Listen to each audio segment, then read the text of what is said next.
It's a government that says it wants to cut costs, and so it has decided that it's going to have a lean government. And that means just 60 ministers.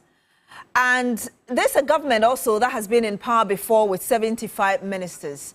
But the decision to cut down on the number of ministers means that not everybody who helped in bringing the party back to power will be appointed to serve in this government. And that brings that agitation that the party has had to deal with in order for it not to degenerate into anything that may mar the chances of the party, even as it looks forward to 2028 general election. And this is what we want to look at, and whether or not indeed, this lean government will have any impact, because the public sector wage may not have necessarily changed so much, except the ministers, which have been reduced from 75 from the previous administration to now 60. Hello, good evening, and welcome to Agenda. My name is Beatrice Adu, and tonight we want to look into these issues and the way forward in order to ensure that there's a win-win situation for the government and the grassroots or party supporters that brought this party into power, and indeed even those who didn't or who don't belong to the governing National Democratic Congress. My name is Beatrice Adu. Thank you so much for joining us tonight. And I do have on the panel with us Kweku Rekithagan. He's Deputy Majority Leader, also former Deputy Finance Minister under the previous administration of John Mahamed's presidency. Good evening to you, sir. Thank you so much for joining us on Agenda. Good evening. We also do have on my right side Professor Joseph Achu-Ayi. He's a retired professor of political science, also vice president of the arts section of the Ghana Academy of Art and Sciences. Good evening to you, sir. Thank you so much for joining us as well. Good evening. I'm no longer the vice president. You're no longer the vice president. Right. Thank you so much. We also do have a video call Dr. Theo Echampon. He is an economist as well as risk analyst. Good evening to you, Doc. If you can hear us, thank you so much for joining us. Glad to be here. And of course, we do have as well Joseph Yamin. He is national organizer of the National Democratic Congress. Good evening to you, sir. Thank you as well for joining us. Good evening. I want to start with you, Mr. Yamin. You are in the national executive position of the governing NDC, and I'm sure you're aware that just days ago, we had a leading member and a stalwart of the party who's been a former information minister before, Kofi Totobi Kwache, asking supporters in the Western region to exercise patience as President Mahama does his appointment. I want to believe that this uneasiness, as it were, within the party has come to your attention. You must be concerned about it. Sure. Good evening to you and your cherished viewers. And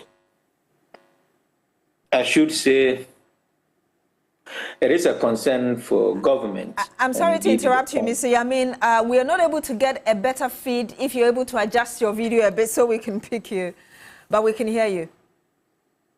Your head is cut in the video. If you'd kindly just work on it for us. Is it okay now? I suspect it's better. Please, let's go ahead.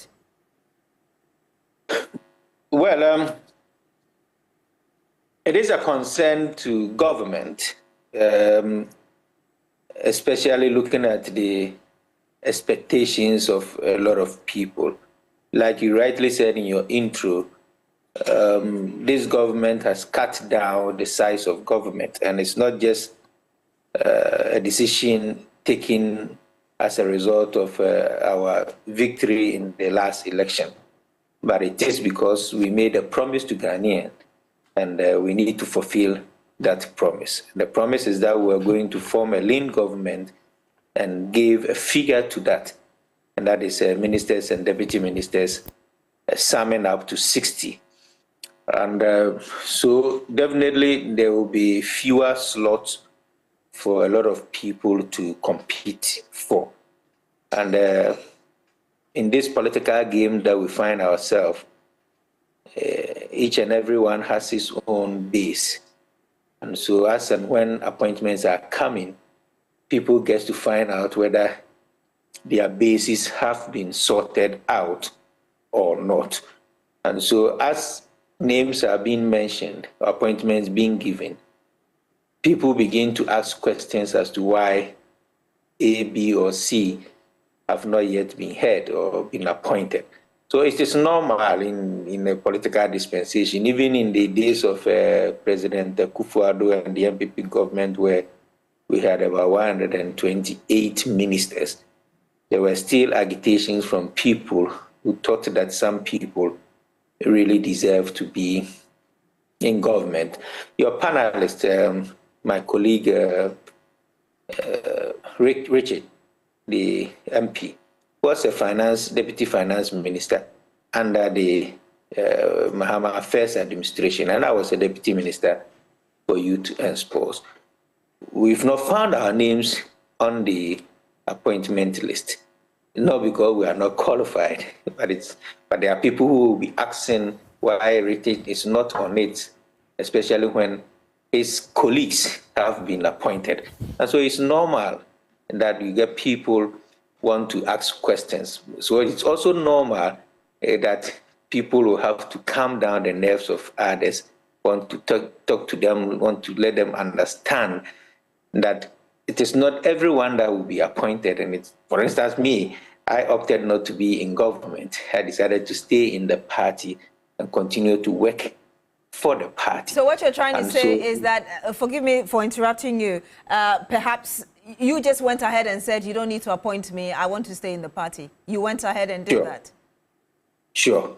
But there are people who are not satisfied, not hearing my name, and so until they get to you to find out why you have not been appointed, they would be agitating until you tell them that, oh, this is a personal wish or a personal decision that I have taken, that I want to be in government, in party, not in government. Others will also expect that based on people's competence, probably they should have been among the list that is out there. But we also want to tell the people that we have, for instance, institutions. We have about 178 institutions to get people mind them. And so far, in terms of CEO positions, we are not even up to 50 out of the 178. And so there's still more time, more room for people to get into government. We have boards that will govern the running of these institutions. And if we have 178 state agencies, then it means that we have 178 boards yet to be filled. I want you to hold on with your horses there, because I want to get the preliminary thought as well of the Deputy Majority Leader, Kwaku Rickett-Hagan, who is in the studio with us. Mr. Rickett-Hagan, you just heard Mr. Joseph Yamin there saying that indeed it's a concern to the government. He said he's opted out of government. He remains in the party. I would say that you're more of the government because you're in Parliament. Are you able to tell us to what extent this is a concern to you, especially when you've had a leading member of the party going around really to tell people that don't misbehave, because if you do, it could affect us in 2028? Good evening to you again, and good evening to Prof. and my brother on Zoom, and the others who are also joining us. It is actually interesting. I was listening to my brother, and when it's actually normal, because when you talk about, I mean, you ask yourself, how many people would you have to appoint to be ministers for people to be satisfied? Because Nana Akufo-Addo, as we were saying, President Akufo-Addo did 120, and as Amin rightly said, people were still not happy. We have chosen, or His Excellency John Dramani Mahama has decided to go with 60, and you're still going to have the same problem. What we have to understand is that there are only so much you can, accommodate in, let's say, front line of the government, and that is the ministers. When we say a government goes beyond the executive. And there are other several positions, as you was talking about, boards and other things. And you see, I always say that forming a government is like a football match. You have the coach, who is the president. He can play only 11 players on the pitch, but the club has paid for 22 top players. You can only play 11. So the president, who is the coach, will have to look at the kind of formation he wants to play, starting the game. And he decides that this will be the best starting 11, not necessarily the best in the team, but for this formation, this is the best I can start with. And then, of course, as I go along, I will read the game and make changes, you know, when they need be. And that's exactly what is happening. If you have, I mean, I have been around long enough. Indeed. You realize that as it goes on, reshuffles happen, other changes, so many things. So you're happen. also expecting to be given a chance? Well, either now or after reshuffle? I have been there. And for me, it's just to have the capacity. As you said, I'm a majority leader in a deputy majority leader in Parliament, which is a crucial part of the government. Because at the end of the day, when you have people in the executive, and whatever the government wants to do, whether from the Ministry of Finance or any other ministry, will have to, if it's a bill, will have to come to Parliament. And you still have to have competent people in Parliament who will execute the agenda of the executive. Let me get a clear answer from you. You're saying that even if the president doesn't give you any appointment, you're okay with the deputy majority leader because it's equally important? I am absolutely fine in any capacity I find myself in government. I am not looking for a ministerial position. I want to be part of the government, to serve the government. And I've been lucky to be placed in a position where in the legislature, where a lot of things are going to end up, I am a key player there. I want to get the thoughts of Professor Joseph Achuaye as well. I mean, we have had supporters from Tema, not too far from Accra, Edrase Chudumasi in the central region, Bole in the Savannah region, Volta region, which is seen as the headquarters of the governing NDC, all agitating to an extent that some supporters even went to the NCA against the appointment of the new Director General. I mean, how do you interpret what is happening? Because at the end of the day, it's not just about the people who voted for the NDC. It's also about the generality of Ghanaians who are expecting things to be better for the country. Thanks a lot. Constituting a government involves a balancing act. It involves what we call political economy issues, the interrelationship of individuals, government, and, of course, public policy. There will be winners and there will be losers. But the main point, which I have not seen, is that all our political parties have become bureaucracies. So party chairman, party general secretary, etc., etc. And if you have a bureaucracy, there must be rules and regulations. And people must know, the political parties must design criteria transparently, which people should be able to know that, well, if I qualify, I should be able to apply and I should be able to get appointed. Of course, if you look at the NDC, they have 183 MPs.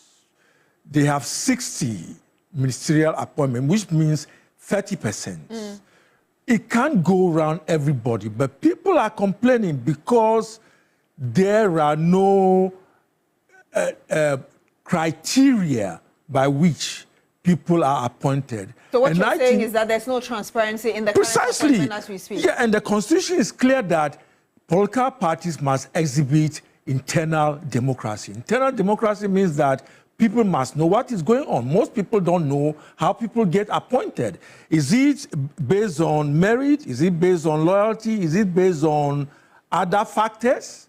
These things must be clearly stated. What do you see? Because at least we've seen almost 60 now, right, of the ministerial appointments that have been made, and then also heads of various institutions.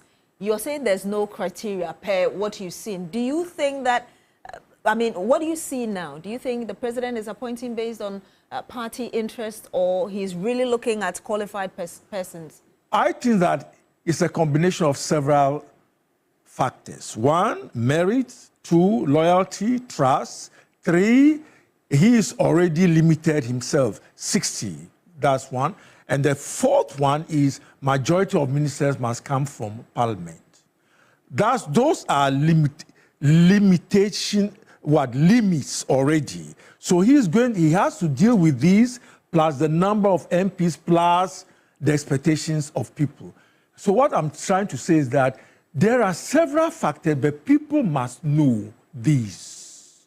I mean, transparency is very important. If you tell party members that, well, these are the criteria by which you are appointed a minister, deputy minister, you are appointed to be a CEO, people would actually agree with you. But if they don't know the criteria, then of course that's where the problem. So the parties must exhibit proper internal democracy, transparency, accountability. And as of now, we don't have that. I don't think so. I don't think so. I want to come to you, Professor Theo Champong. I'm sure you've heard the argument of both Mr. Rickett Hagan, Professor Achu Aye as well. From where you sit, really, how do you expect the party to deal with these issues? Because Professor Aye, for instance, is listing criteria or pointers that really the government must look at or consider before appointing people if indeed it looks forward to reducing the agitation we have in the system now.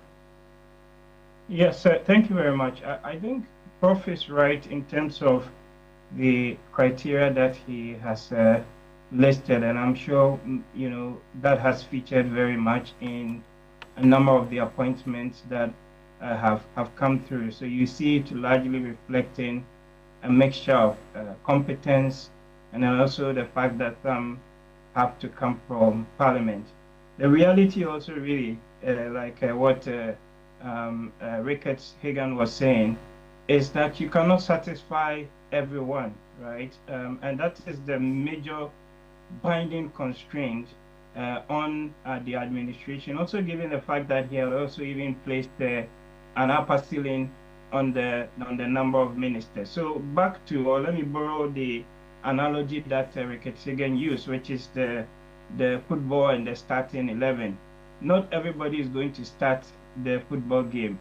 There would be some substitutions. There would be some changes that will be made at some point during the match. In this case, maybe in a year, maybe in 2 years' time, if we don't see the government delivering on the broad objectives. So let us remember that there are huge expectations of this administration, given the vote or the winning margin and the fact that people want things to be done, differently. And this is why I think some of the agitations are also coming from the grassroots. The idea that some people potentially did not contribute during the campaigning period. So we use this balance in Ghana, NC, no contribution, no chop. And some of the people at the grassroots level feel like, well, they went out campaigning, they went out, breaking their backs, and it looks as though some people are being given certain opportunities that their faces or their voices were not actively seen during the campaigning period. And that is the difficult thing that the president, has to balance. I think that at the end of the day, what would matter is that the government delivers on the objectives that they set for themselves as per the manifesto. And importantly, within the next sort of 3 to 6 months, the social contract, the 120-day social contract that they set out. So basically putting in place or getting the first budget read, and scrapping some of those taxes and ensuring that the broad governance objectives are met, including those very needed constitutional reforms. That is really what Ghanaians would judge them by at the end of the day. So I think the agitations would begin to quieten, and like Yamin raised very early on, there are still a number of roles that would have to be filled from the state-owned enterprises level right down to who constitutes, board members. And it is that balancing act. You need competence, absolutely. You need people that are proven administrators, because you look at our SOEs.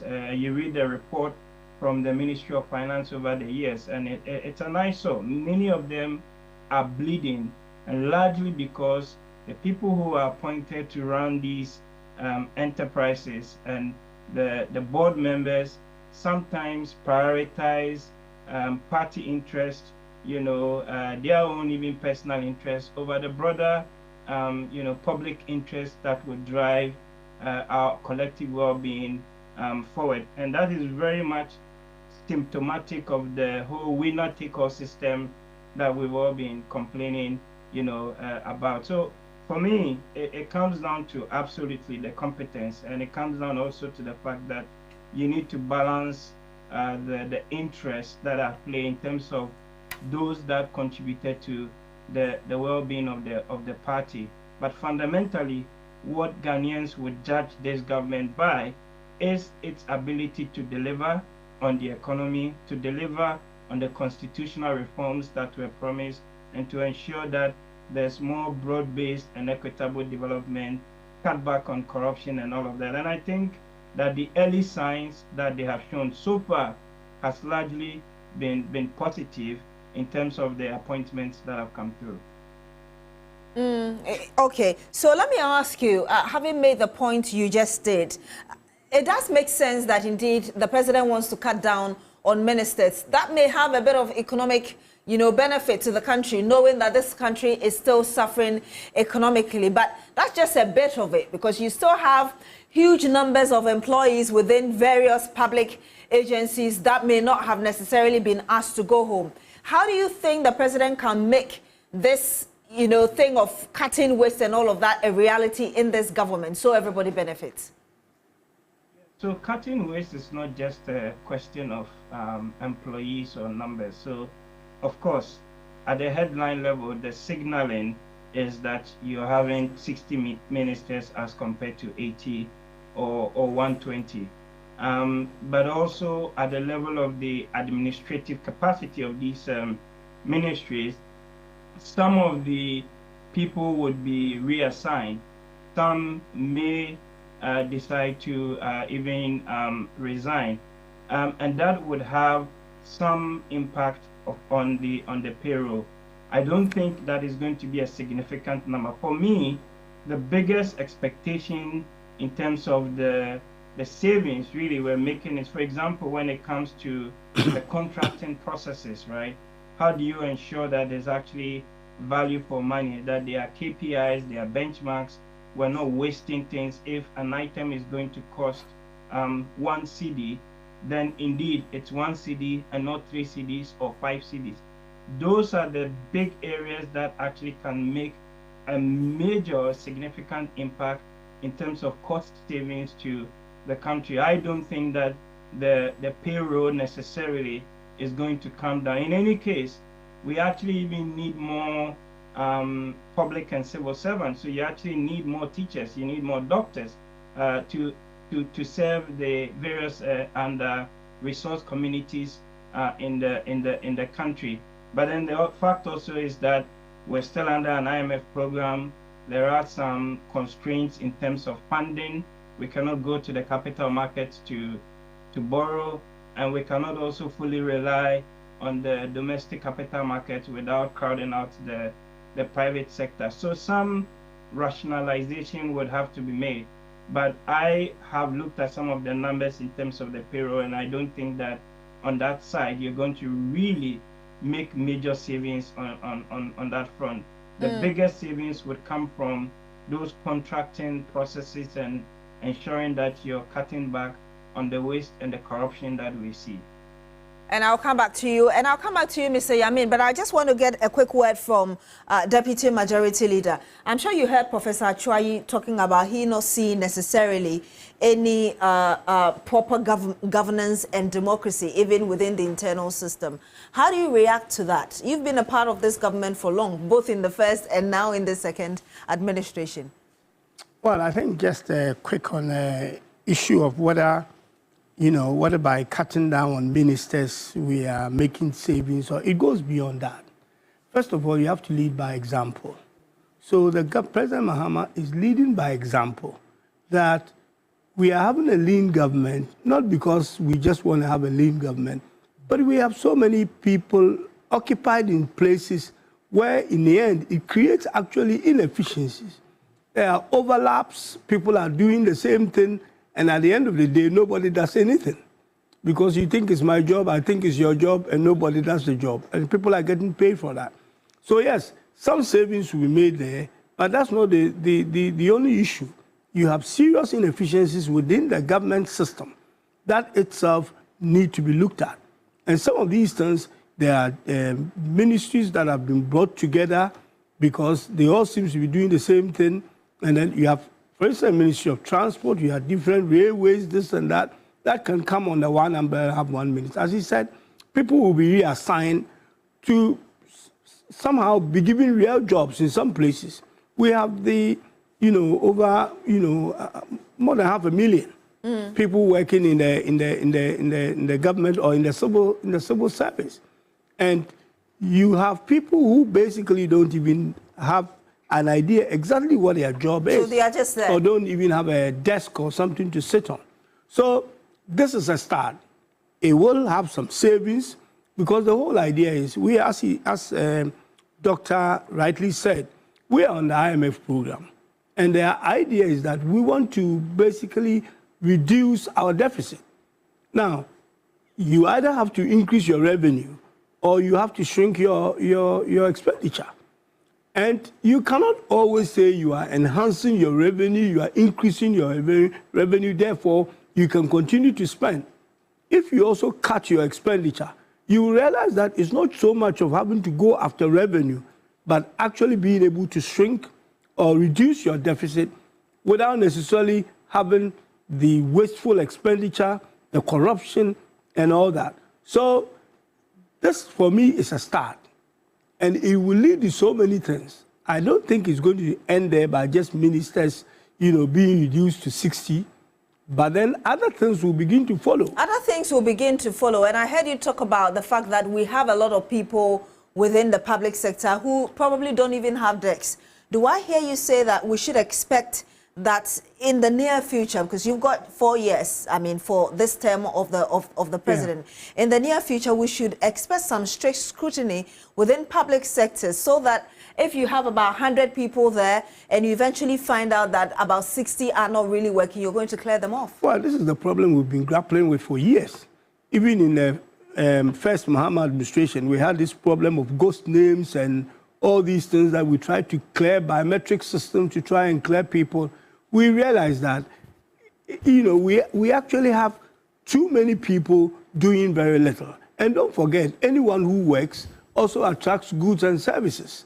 Sometimes the goods and services were not even coming. Therefore, people were paid for absolutely doing nothing. So you clear them? So you have to reassign people. You have to get people to do productive things. But if you reassign them, they are still going to be paid. It doesn't mean they are taking off the public. If you are being paid for being productive, then you are going to grow the economy, so you can rightly be paid. But when you are paid for doing nothing, then that is a drain on the economy. A drain on the economy. I want to come to you, Mr. Yamin, before I come to Professor Achwaye again. You are former Deputy Minister of Youth and Sports as well. What kind of assurances are you going to give, not just to NDC supporters who are expecting that people that they are close to will be appointed into this government, but the generality of Ghanaians? The last time I checked, over 14% of unemployment rate.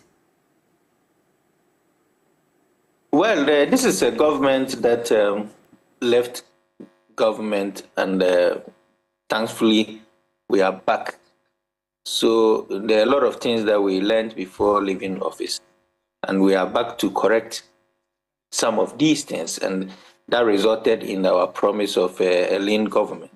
Also to go ahead and make sure that we cut a lot of waste in the system. And so there's been a first statement by government that no ministers fly first class. This is going to save the country some bit of money. And so there's this indication and assurance by government that we are not just in to rule, but to rule differently. We are going to do different things that will improve the life of the the Ghanaian, and also give some credit to this government as being a better option than the previous administration. And so you should have faith and hope in the current administration that we are going to go by what we promised Ghanaians, that made them give us the power, and we are going to do things differently. Mr. Adu, what would you say? Yes, what would you say to those who think that these are populist ideas? How sure are we that indeed the president is going to carry through to the latter? I mean, we heard all of that when, I mean, all that he said when he saw in those 17 ministers just last week. I mean, you have to clear with the chief of staff before you go. If the travel is not essential, you don't have to. And then no first class. We've heard Kofi Adams, who is the new sports minister, saying that, well, there are certain travels that you must necessarily embark on if you have to. How sure are we that we are going to carry through all these promises, as it were, or words from the president? We can only go by the adage of we live to see. I mean, for now, it's a statement from when the president said he was going to form a lean government. We only had to wait for the appointment of ministers to confirm whether indeed what he said was something that he really meant it. And indeed, if we count the number of ministers that have been appointed, you clearly know that he meant what he said. So going forward, when you begin to see ministers flying first class, then you can conclude and say that it's just a mere rhetoric. But as you speak now, that is the position of the government. And you can decide to go outside the directive of the government. But the implications are that you are likely to lose your job for somebody else to come take over and go by what the government wants to be done. And so for now, we can only say that the president has made a statement, and we are waiting to see whether his ministers, his appointees, will go by his orders before we can conclude.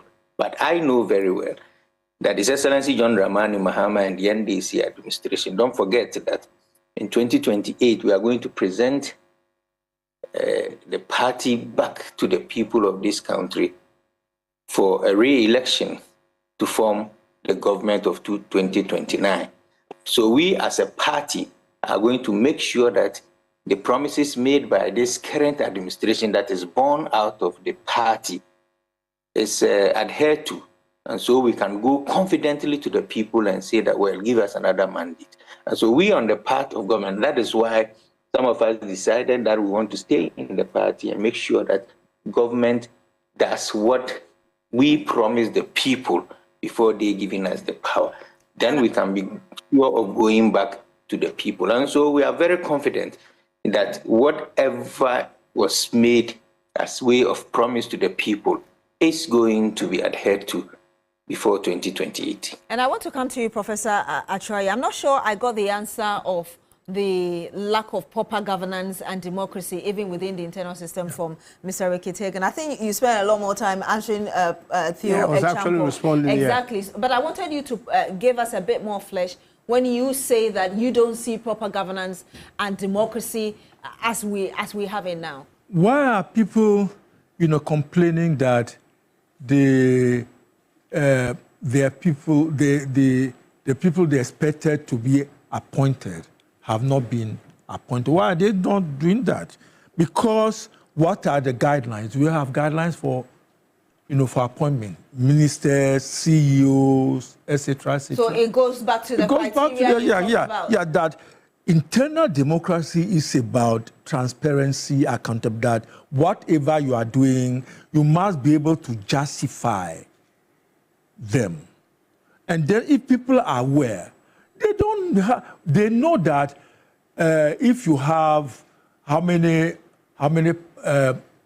party foot soldiers, assume you have 5,000, and then there are the public sector alone plus ministerial job is about 1,000. They know that the jobs will not go around everybody. But if they are aware that these are the criteria, this is how we are going to do it, this is how the distribution based on region, based on gender, based on what have you, then of course people understand that.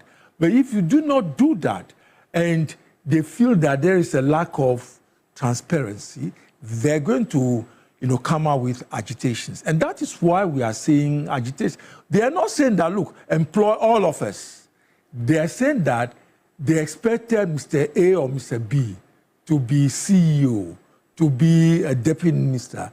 He has not got it. He or she has. Why is that so? That's the complaint about. So we need to deepen, again, the political parties will need to deepen their democratic credentials. I don't think that over the years, since the Fourth Republic, the internal democracy of our political parties has not been good as one, expected. So we are now saying that, well, it is time for everybody to say, let's take a self-introspection and see how best we'll deal with these matters about internal democracy. Beyond appointments, what have you seen that, has got you to conclude that you haven't seen that kind of democracy in the Fourth Republic? Well, it's clear. So apart from appointments, look, there are other things. For instance, in terms of the economy, right? The economy is very important. We now have a new minister of finance, and then other areas, the other sectors, etc.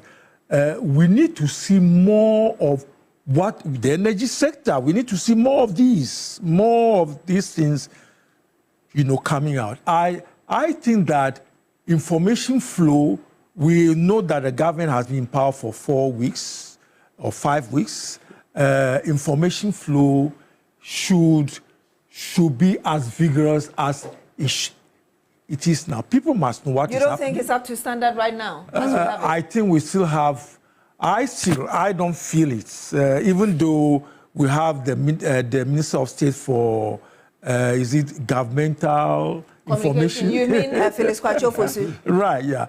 Even though he has been coming out, there is more to be done. And part of the problem when full soldiers are complaining is that they don't get information. So, for instance, Phyllis Kwachofosu was on our program this morning, on our morning show. He spoke for a little over an hour, explaining things and giving information. You don't think that, and he's been on media tour as well, you don't think that is good enough? Or you haven't heard him, you haven't probably watched him. I saw him, but is that thing going to the foot soldiers? Is that going down to the foot soldiers? Otherwise, the complaints will not be coming. They know that they cannot employ 5,000 people, and yet they are complaining. And for a whole, former minister of national security to tell his group, his people that, they should wait. You think that's an indictment? That's a serious thing. I mean, I feel that for such a person to come out, it's not good for the party. The party needs to have a vigorous self-introspection and see how best to fix the problem. It's a communication gap, it's a transparency gap, and they need to fix that. And I'll come to you, Mr. Yamin, as well as Dr. Theo Champon, on this very comment from Professor Achwayi. But let me get it immediately from you. Do you agree with the comment he's making? No internal democracy among others? I think we need to understand that Ghana's democracy is still a young democracy. Anywhere you look around the world, president is the president's prerogative to choose their ministers. It is not done differently in Ghana than it is done in America or anywhere else. The president will nominate his ministers, and the ministers will go for vetting either by the Senate or by the, by Ghana's parliament, and then so the problem, and as I said, young democracy in a sense that in some jurisdictions, people might not be too bothered. What this government needs to do is to be able to create enough jobs for people to do. If people have jobs and they are working, they are not going to be interested in waiting for a political appointment. It's simply because not many people are working. And they think that by following a political party, that party comes to power, that will create an opportunity for them. But if this government is able to 24-hour economy and all that, create jobs for people, a time will come that this democracy will mature, that nobody will be sitting down waiting for a president to call out ministerial position and think that they will be getting one. And that is part of the problem. So with time, I think this democracy will evolve, and people will not be too worried about these things, about that, who should get. I mean, when we say that, it is a president prerogative. There's no country in the world that practices democracy where they have a panel that chooses ministers. I don't think the argument or the comments from Prof is that the president doesn't have the prerogative. I think he's talking about transparency and so having systems, guidelines that make it clear that we chose you, Mr. Rickett-Hagan, because of ABCD. Everybody understands that. Yeah, absolutely. That's why they go for vetting. The president chooses and then submit the people for vetting. So far, those who vetted all qualify to occupy the position. But you know, even at the vetting, not all of them are passed through the questions. I mean, the Greater Accra Regional Minister wasn't asked any questions. She was just passed. Well, you know, you can only answer the questions that are put to you. If they haven't asked you a question, you cannot answer. You can't set your own question and ask it. So that could be, you can put that on a vetting committee, that the vetting was not done the way you expect vetting to be done. But were you satisfied that she was just let go? Well, the vetting took different format, and the vetting itself had challenges, as you know. Were you satisfied with how she was vetting? Well, she went through the vetting. If you ask her a question, nobody asked her a question she couldn't answer. So you don't have a problem with the fact that nobody probed her? We have to ask her questions to answer. So there may be a question. People are saying there are sanitation issues in Accra. We should have probably asked her that question. But did you ask her? So you think the committee was wrong in passing her without asking her the question? Because the committee had challenges, as you had seen. Do you think it was wrong? Before the fight, who is wrong? The committee not passing her through, because your argument is that is why we have vetting. In a hindsight, you can say so many things that should have happened in a particular nominee's vetting. That did not happen. But the person came and sat before the vetting committee. Questions were supposed to be asked. Nobody was gagged. Everyone could ask any question they want. If they didn't ask her and they said she's gone through the vetting, don't forget. So you're not answering that question. Don't forget that there's a reason why a certain percentage of nominees should come from Parliament.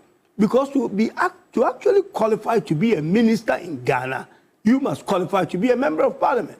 So ideally, when you become when you are nominated to be a minister and you are a member of Parliament, it means that 50% of whatever vetting needed to be done is already done. But Mr. Rickett-Hagan, should I take it that you're not answering that question as to how your opinion on how the vetting committee handled the Greater Accra Regional Minister? I have become a member of the vetting committee now by virtue of the fact that so you don't I'm want to criticize your members? not to criticize. I have criticized on certain things.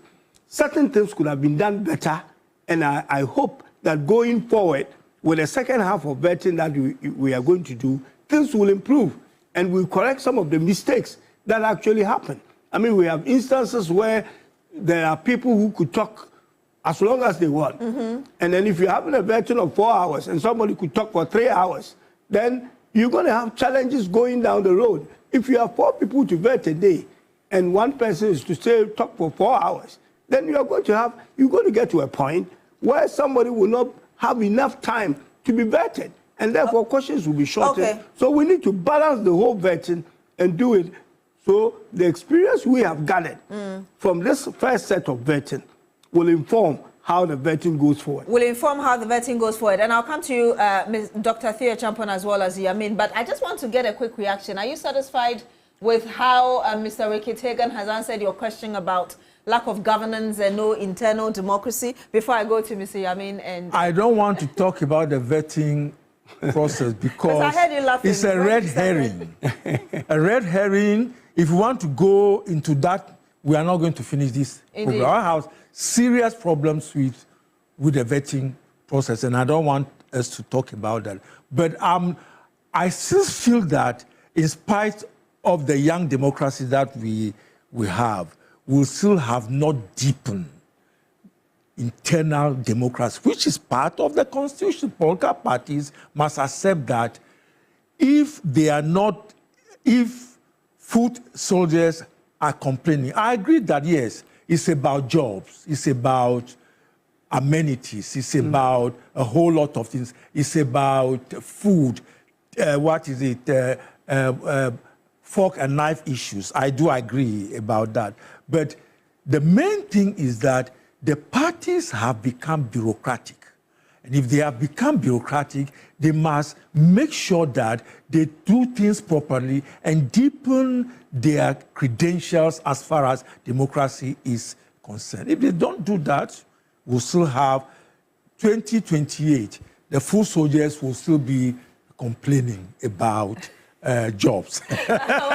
they would have gotten jobs by 2028 and they wouldn't worry too much. I want to come to you, Mr. Yamin, just to get your brief thoughts on the comment from Professor Achuayi as well, and really your own advice to the government. You say you opted to stay out of the government, to be in the party to support the government succeed.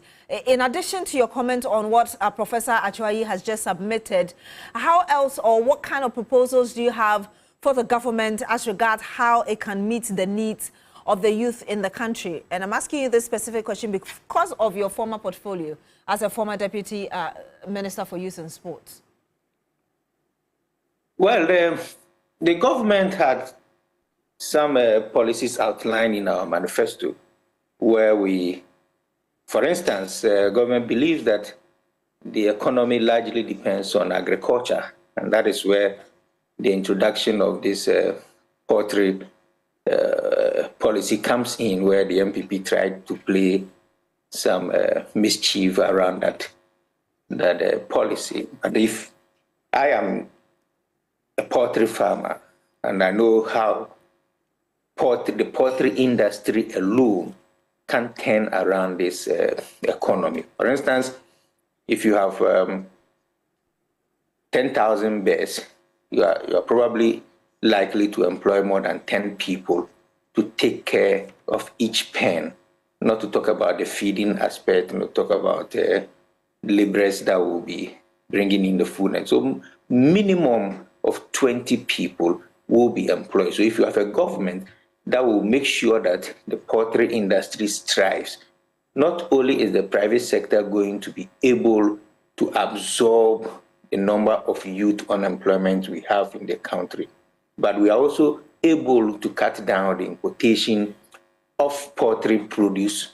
I mean, this frozen chicken, where we are all wishing that one day we get it off, and so we can boost the local industry.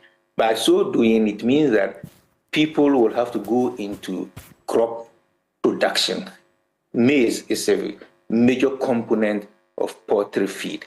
And as we speak now, when the NDC government, John Mahama's government, was leaving office, a 50 kg bag of maize was selling between 35 Ghana cedis and 40 Ghana cedis. Today we are talking about 350 for a 50 kg bag. And you need about 600 kilograms of maize to produce 1 ton of feed. And so if you have a government that will ensure that maize farmers are able to grow, then you get them to produce and feed the poultry industry. Not only poultry, we are talking about other animals that depends on it, as well as the humans. It means that we have a lot of people that will move voluntarily into the agricultural sector, not necessarily government employing them. And so it's two-way approach, and government is committed in doing that. Let me get your quick thought. I'm sorry, we are running out of time. Let me get your quick thought on the concern about communication that Professor Ayi raised as well. I mean, this morning when Mr. Felix Kwachofosu was in the studio, he kind of almost defended that thing about even Hannah Bisu's, what's around the communication of our appointments and all of that. And Professor Ayi's issue is that we don't seem to have proper or absolute, as it were, communication channel to ensure everybody is clear. Are you able to just answer that briefly for us, and I'll get the final word from No, I don't understand what Prof really means. But the point is that anything that government has a hand in, being appointment, being announcement, definitely there's a line of communication that comes out. And before you can hear it, it will officially have to come out. But there are always other means of getting information out there. But we always have to know that there's only one means of communication, one source of it, that all of us can now hook onto it. And that is exactly what this government is doing. No appointment is announced from any other place except that the one coming from the Communication Bureau of the Presidency. And so, please land. And so we will have to just go by what comes out of the Presidency, and that is what Felix was trying to get to the people. Now forget about what you hear outside. People have other means of lobbying. Some of us believe that throwing it out there maybe pops up your name, probably if there's an oversight. You're saying that was an indirect way, Hanabisu, indirect way of trying to get the attention of the president. Is that what you're saying? No, that's what I'm saying. But what I'm saying is that if you hear Yamin's appointment on the radio, not from the presidency, don't take it as coming from the president. Wait until you see a green letter or a white letter coming from the presidency before you can conclude on them. So let me come to you, Dr. Theo Champon. In the midst of this, and I heard you clearly when you made your initial point that we need to ensure that we are fulfilling the promises that were made to Ghanaians and also the economy becomes better. In the midst of this, as I was saying, the United States has also decided to cut aid to Ghana, and the president has had to issue a statement to the finance minister asking him to find an immediate or urgent measure, as it were, to deal with the funding gap. Really, what kind of proposals would you have for the government trying to cut costs, and yet the support that was coming in from outside is also being cut?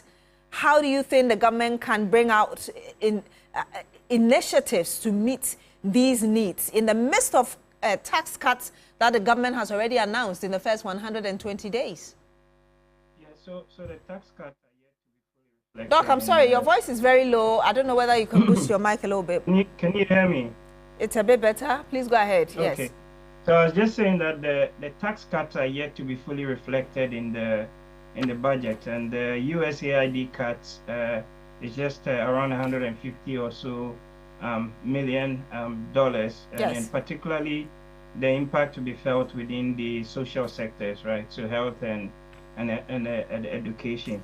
What it ultimately would mean is that, for example, some of the proposed tax incentives that the government has to give under the 24-hour policy and the likes may have to be delayed or would not be fully rolled out as expected, especially given also that we're having to scrap the e-levy and those other COVID taxes that would be worth about $300 or so million a year. But I think the other important thing in all of this, and 2 or 3 points that were raised by the other discussants, is that we have to recognize that our political parties are largely, since 1992, have been conduits for rent-seeking and sharing patronage. And to that extent, the point that Prof raises, which is the whole internal governance and democracy of Doc, the if party, you're able to wrap up for us, I'm sorry to interrupt your thoughts. And the extent that they deliver on the broader mandate of the people, sometimes it's an issue. The second point I want to raise on the information flow and management, it's very, very important that it's not just the letters that are coming out of the presidency, but other issues that have come up recently. So, for example, the decision not to prosecute certain politically aligned cases in the courts and all of that. I expect the Attorney General, as a matter of urgency, to issue a press release, give us the list of the cases, and also the reason or the rationale why they are not being pursued. All right, I'm sorry to interrupt you, Doc. We've really run out of time. I'm so sorry to interrupt you, but in 1 second, Professor Ayi, just your final word, and then in like 20 seconds as well. Well, I would say that Ghana belongs to all of us, and therefore we all need to, pursue the public interest. We have not been able to promote the public interest. If you all promote the public interest, Ghana will be far, far better. Mr. Ricky Tegan, well, in 20 seconds. I think if you take a scorecard of the president, say for 120 days, we've only done 35 days. So far, you can say that with what he's done in the 35 days, the score will be about 90%. Because from your lenses. The things he said he will do, He's doing them. He said he's going to take 60 ministers. We're almost there. He said he's going to have his cabinet in 2 weeks. We are there. He said he's going to review education. He set up but you just heard Dr. Theo Champon complaining about the Attorney General deciding not to prosecute party people. Well, I'm not quite sure. I'm not quite sure on that. Yeah. You know, but I think cases are looked at basically on its merit basis.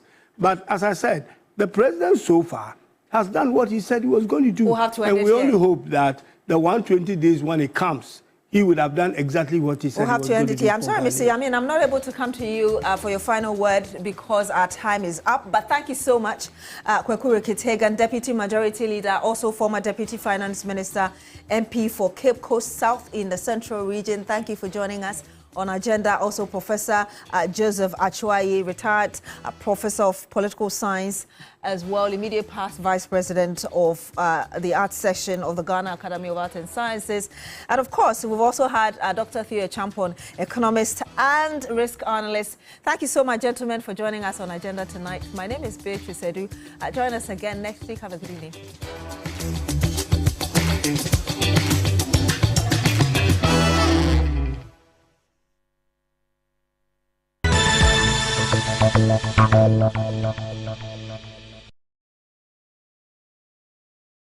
This